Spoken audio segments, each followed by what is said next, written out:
Your wife should be home with the kids, not pretending to understand business, the CEO Richard Harrington said to my husband Marcus at the company's annual gala, his voice dripping with the particular condescension of men who'd never had their authority questioned. I saw her asking questions about our Q3 projections earlier. Someone should explain to her that these events are for networking, not interrogation. Wives are supposed to smile and look pretty, not audit the balance sheets. Marcus stood frozen beside me, caught between defending his wife and protecting his career, while 300 employees and their partners mingled around us in the ballroom of the Grand Metropolitan Hotel. But why did I simply smile and excuse myself to the restroom instead of revealing who I actually was? And why did Richard Harrington's confident smirk collapse into confusion when his keynote speech was interrupted by the one signature he never expected to see? Ms. Williams, I've been looking for you everywhere. The CFO, David Okonkwo, caught me in the hallway outside the restroom, his expression mixing relief with urgency. Mr. Okonkwo. Is something wrong? The board met this afternoon. The investigation into Harrington's conduct is complete. As majority shareholder, we need your signature on the CEO's termination papers before midnight to ensure proper documentation. I glanced toward the ballroom, where Richard Harrington was preparing to deliver his annual address, a speech celebrating the company's success and, inevitably, his own leadership. Bring the papers to the main stage. David's eyes widened. To the stage? During his speech. He just told my husband that wives should stay home and look pretty. I think it's time the CEO learned who actually owns this company. Ms. Williams, that would be exactly what he deserves. The papers, Mr. Okonkwo. Main stage. 5 minutes. The ownership structure of Meridian Technologies was something I'd kept deliberately obscure.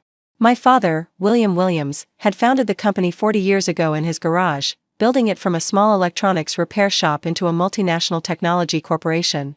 When he died 3 years ago, he'd left me 47% of the company's shares, the largest single block of ownership, enough to control any major decision with even minimal board support. But I'd never been interested in public recognition. I'd attended board meetings quietly, voted my shares through proxies when possible, and maintained a distance from the day-to-day operations that kept my identity as majority shareholder unknown to most employees, including, apparently, the CEO. Richard Harrington had been hired 2 years ago, 6 months after my father's death. The board had conducted a nationwide search for a leader who could guide Meridian through its next phase of growth. Richard had impressive credentials: MBA from Wharton, successful turnaround experience at 2 previous companies, a reputation for aggressive expansion. What his resume hadn't revealed was his equally aggressive attitude toward women in business. The complaints had started within months of his arrival. Female executives reported being excluded from key meetings. Women in middle management found their advancement opportunities mysteriously limited. HR documented a pattern of comments, always deniable, always just barely on the right side of legally actionable, that created a culture of dismissal and diminishment. He's old school, board members had explained when I'd raised concerns. His results speak for themselves, others had argued, pointing to rising revenues. We can't fire a CEO for being politically incorrect, the chairman had counseled. But I'd been watching, documenting, waiting for the evidence that would make action unavoidable. The investigation I'd commissioned had been thorough. A law firm specializing in workplace culture had spent 6 months interviewing employees, reviewing communications, and building a comprehensive picture of Richard Harrington's leadership style. The findings were damning. 17 women had experienced direct discrimination. 43 had witnessed inappropriate comments or behavior. The company's female leadership had declined by 34% since Richard's arrival, with most departures citing cultural concerns in exit interviews.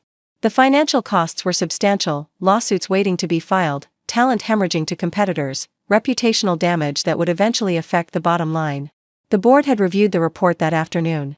The vote had been unanimous: Richard Harrington would be terminated for cause. All they needed was my signature. I returned to the ballroom as Richard took the stage. The lights dimmed for his keynote, a carefully choreographed moment of corporate theater designed to reinforce his image as the company's visionary leader. "Welcome, everyone, to Meridian's annual celebration of excellence," he began, his voice amplified through the hotel's sound system. "This year has been transformative. Record revenues. Expanded market share.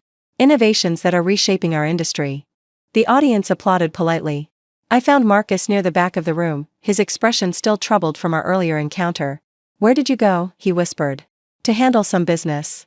"Vivian," what he said, "I should have defended you." "You will. In about 3 minutes." "What do you mean?" "Watch." David Okonkwo appeared at the edge of the stage, a leather folder in his hands. He was trying to be discreet, waiting for a pause in Richard's remarks, but the CEO noticed the interruption immediately. David? Is something wrong? I apologize for the interruption, sir. There's a matter requiring immediate attention. It can wait until after. It cannot wait, sir. Board directive. The audience stirred, sensing something unusual. Galas weren't typically interrupted by board directives. Richard's expression flickered between annoyance and concern. Very well. Ladies and gentlemen, if you'll excuse me for just a moment, actually, David said, this matter involves everyone here. May I have the microphone? The murmuring in the audience intensified. Richard clearly wanted to refuse, but denying the CFO access to the microphone in front of 300 employees and their families would create exactly the kind of scene he preferred to avoid. He handed over the microphone with visible reluctance. Thank you. David addressed the crowd with the calm authority of someone who'd spent decades managing corporate crises. As many of you know, the board of directors has certain responsibilities regarding corporate governance. One of those responsibilities is ensuring that our leadership reflects the values we claim to hold. David, this isn't appropriate, Richard started. I'm afraid it is, sir. David turned to the audience. This afternoon, the board completed a 6-month investigation into workplace culture at Meridian Technologies. The findings were significant enough to warrant immediate action. The audience had gone completely silent. Effective midnight tonight, Richard Harrington is terminated as CEO of Meridian Technologies. The board has voted unanimously. However, under our corporate charter, major personnel decisions require the signature of our majority shareholder. David turned toward where I stood at the back of the room. Ms. Williams, would you please join me on stage to complete the documentation? 300 heads swiveled to follow David's gaze. I walked forward through the parting crowd, aware of every eye on me. The wife who should have been home with the kids, the woman who shouldn't have been asking questions about Q3 projections, the person Richard Harrington had dismissed as someone who didn't belong. Marcus watched me with an expression of dawning comprehension. Richard watched me with an expression of growing horror. I reached the stage and accepted the leather folder from David. For those who don't know me, I said into the microphone, I'm Vivian Williams. My father founded this company 40 years ago. When he passed away, he left me 47% of Meridian's shares, the largest single ownership block. I've chosen to remain relatively anonymous in my involvement with the company, preferring to let competent leaders handle day-to-day operations. I turned to face Richard directly. Unfortunately, our current CEO has not proven to be a competent leader. The investigation documents systematic discrimination against women throughout the organization. 17 employees have experienced direct harm. Dozens more have witnessed inappropriate behavior. Our female leadership has declined by over a third in 2 years. This is absurd, Richard interrupted. I've delivered record revenues. You've delivered numbers while destroying culture. That's not leadership. That's extraction. I opened the folder and reviewed the termination documents. The board has determined that your behavior constitutes cause for immediate termination without severance. Do you have anything to say before I sign? Richard's face had gone from white to red to something approaching purple. You can't do this. I have a contract. Your contract includes a morality clause that you've violated repeatedly. Our legal team is confident the termination will withstand any challenge. The board can't just. The board voted unanimously. Every director, including the ones you thought were loyal to you. They reviewed the evidence and decided you're a liability the company can't afford. Because of some complaints from women who couldn't handle. Choose your next words very carefully, Mr. Harrington. Everything said on this stage is being recorded, and I suspect you've already said enough to support several discrimination lawsuits. He stopped, the reality of his situation finally penetrating his fury. You set me up. This whole evening, the questions about Q3, the provocation at our table, you were waiting for me to say something you could use. I didn't need you to say anything. The investigation provided more than enough evidence. What you said tonight was just a reminder of why this decision is correct. I clicked the pen and signed the termination papers with a flourish. You told my husband that wives should stay home and look pretty. That women don't understand business. That my questions about our company's finances were inappropriate. I handed the signed documents to David. Consider this my response. Security will escort you out. Your personal belongings will be shipped to your home. Any severance claims will be handled through legal counsel. The security team appeared on cue, 2 officers who positioned themselves at Richard's sides with professional discretion. This isn't over, he said, his voice low and venomous. You'll regret this. I regret hiring you in the first place. I regret not acting sooner when the complaints started. I regret every woman who left this company because you made it hostile to their success. I met his eyes without flinching. What I won't regret is this moment. He was escorted from the stage, from the ballroom, from the company he'd led for 2 years with results that masked rot. The audience remained silent, processing what they just witnessed. I addressed them directly. I apologize for the disruption to this evening's celebration. What you've just seen wasn't planned as public entertainment, the timing was driven by legal requirements, not dramatic effect. A murmur of uncertain laughter. But I want to be clear about what this means going forward. Meridian Technologies was founded on the principle that good ideas can come from anyone. My father started this company in his garage because he believed talent and hard work mattered more than pedigree or appearance. Over the past 2 years, we've drifted from that principle. Talented people have been overlooked because of who they are rather than what they can do. Voices have been silenced. Potential has been wasted. That ends tonight. The applause started slowly, a few people near the front, then spreading through the room like a wave. I saw women clapping with tears in their eyes. I saw men nodding with expressions of relief. I saw young employees who'd been afraid to speak up, realizing that the culture they'd endured wasn't the culture they'd have to accept.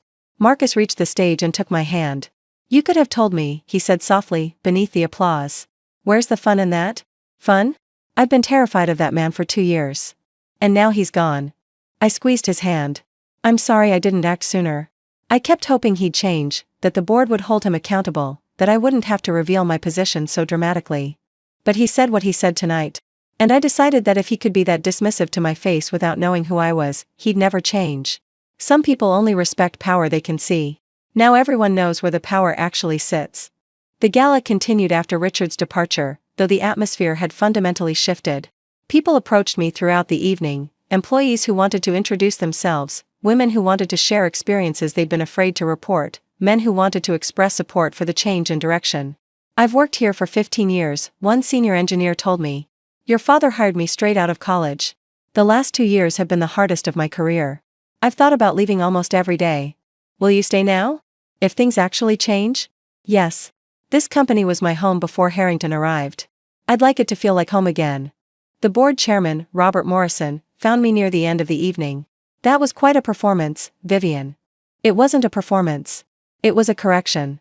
You could have handled the termination privately. The signature could have been obtained before the gala." "I could have. But Richard humiliated women publicly for 2 years. His dismissal needed to be equally visible." I accepted a glass of champagne from a passing server. The employees needed to see that discrimination has consequences. That the company's values are more than words in a mission statement. Some board members are concerned about the optics. Which ones?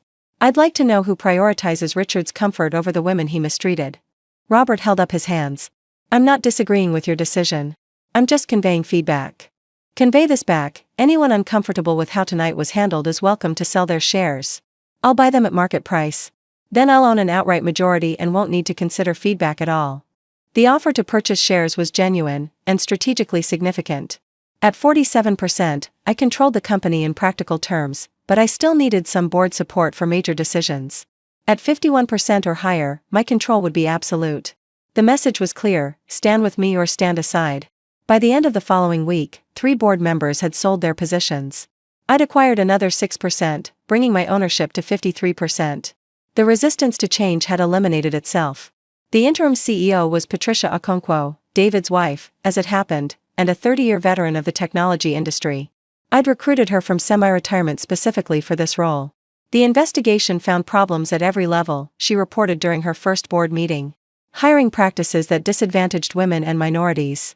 Promotion patterns that favored men regardless of performance. Compensation structures that underpaid female employees by an average of 23%. "Can we fix it?" I asked. "We can fix it. But it will take time, investment, and genuine commitment. Band-aid solutions won't work. We need structural change. You have my full support. Whatever resources you need. Even if it affects short-term profitability? Especially then. My father built this company over 40 years. He didn't do it by prioritizing quarterly results over sustainable growth. We're returning to his philosophy." The cultural transformation at Meridian became something of a case study in business schools. Patricia's leadership established new hiring protocols, compensation reviews, and promotion criteria designed to identify and eliminate bias. An independent ombudsman was appointed to handle complaints without fear of retaliation. Leadership training focused on inclusive management practices. The results emerged gradually, then dramatically. Female leadership increased by 45% within 18 months. Employee satisfaction scores rose to the highest levels in company history. Turnover, which had been quietly hemorrhaging talent, dropped by 60%. And the financial performance? Record revenues, achieved through genuine innovation rather than extraction. Richard Harrington's aftermath was less triumphant. He sued the company for wrongful termination, as expected. The lawsuit was dismissed after our legal team presented the investigation findings, documentation so comprehensive that his own attorneys advised against appeal. He attempted to find another CEO position, but the industry had heard the story. The dramatic termination at the gala had been captured on multiple phones and shared across social media. His reputation as a leader was permanently damaged. Last I heard, he was consulting for small companies that didn't conduct thorough background checks.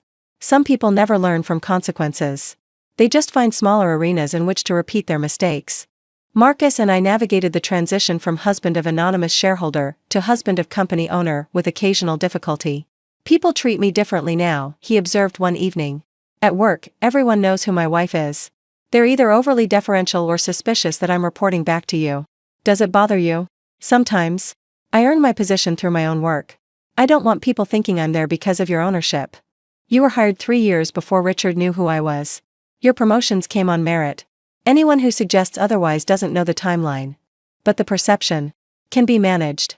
We can establish clear boundaries. You report to your chain of command, I stay out of your department's decisions. And we maintain professional separation even if people speculate. Will that work? We'll make it work. Unless you'd rather I sell my shares and become a full-time stay-at-home wife, as Richard suggested.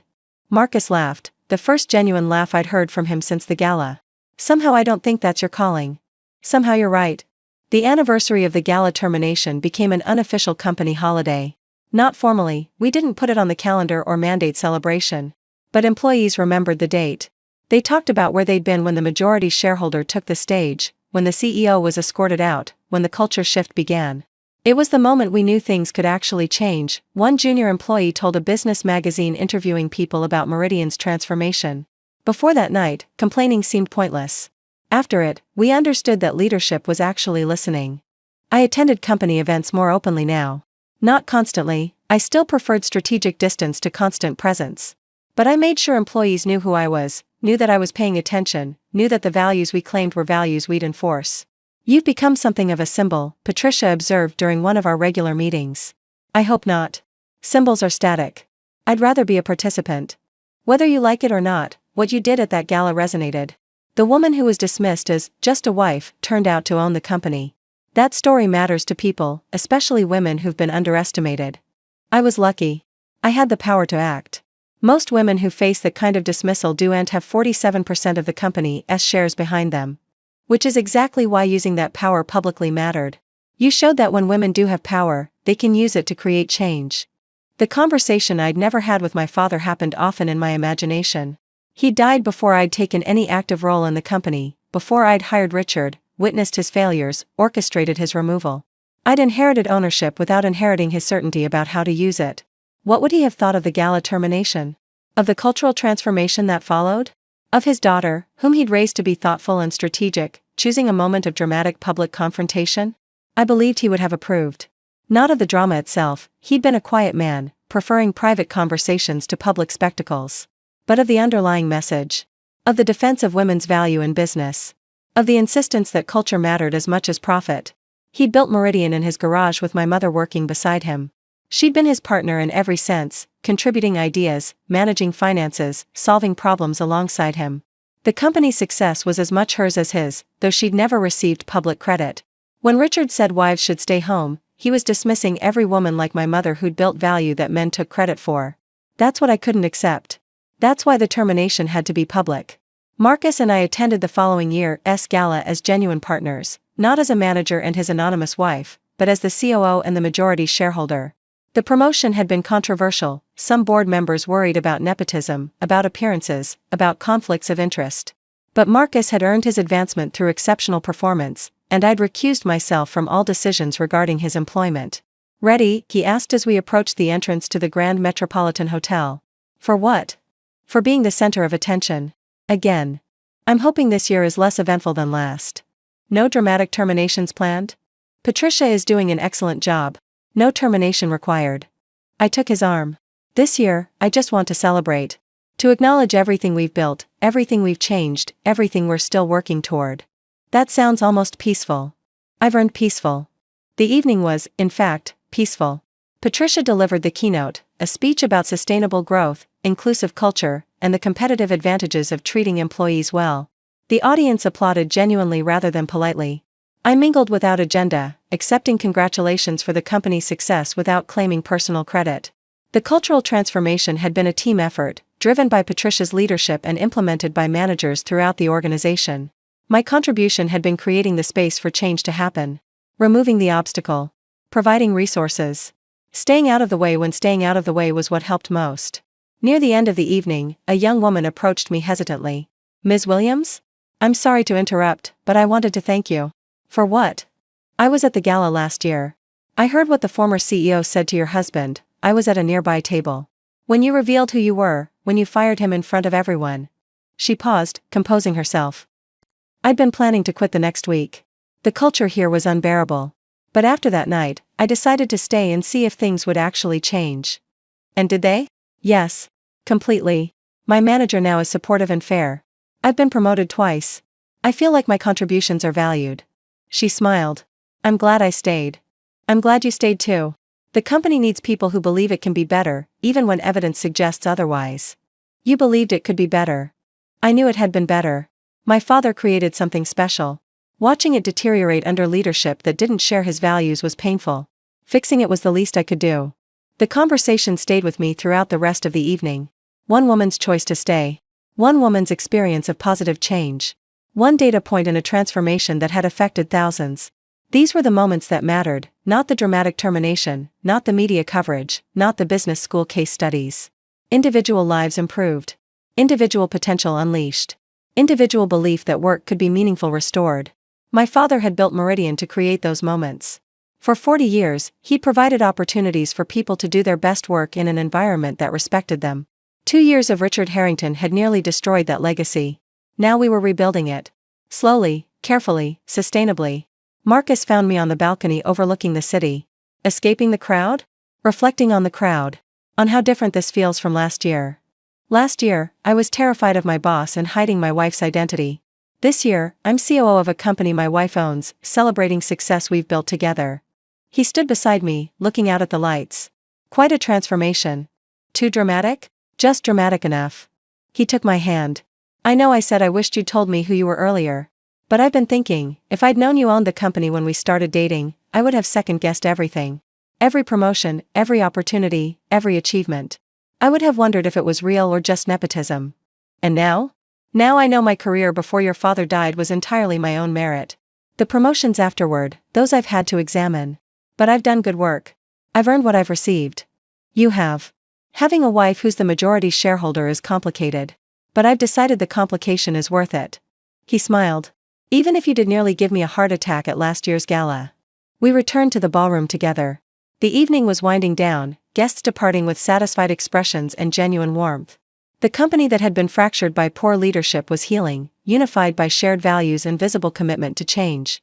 "Next year," I said to Marcus as we watched the crowd, "I want this to be boring. No dramatic interventions. No terminations. Just celebration." "That's a reasonable goal." "I'm serious. I've had enough drama to last a lifetime. Peace and prosperity sound much more appealing." "Then we'll work toward peace and prosperity." He kissed my forehead. "Though knowing you, if someone at next year's gala says something dismissive about women in business, there might be at least a small intervention." "Small interventions I can promise. It's the large ones I'm trying to avoid." He told my husband that wives should stay home and look pretty, not ask questions about Q3 projections.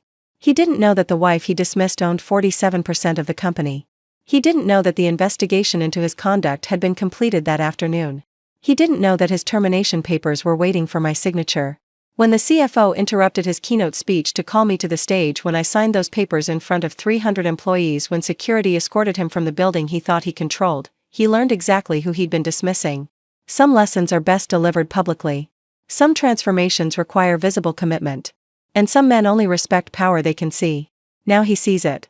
Now everyone does. The company my father built is returning to his values, not because I demanded it, but because I created the space for better leaders to make it happen. That's what ownership really means.